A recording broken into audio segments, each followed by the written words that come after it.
etirazım heç kimə lazım deyil. Heç kim onu saymayacaq, heç kim ona baxmayacaq. Ona görə necə deyirlər, tək əldən səs çıxmaz. Pozublar, hüquqlarımızı pozublar.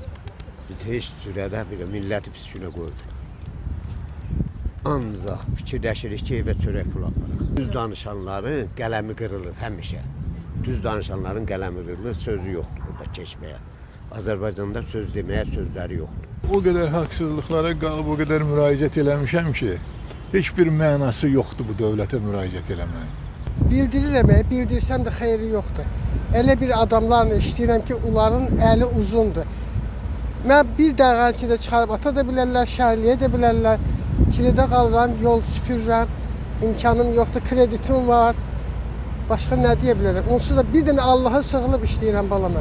Videolarımızı vaxtında izləmək üçün Baku Times şəbəkəsinə abunə olub bildirimləri açmağı unutmayın.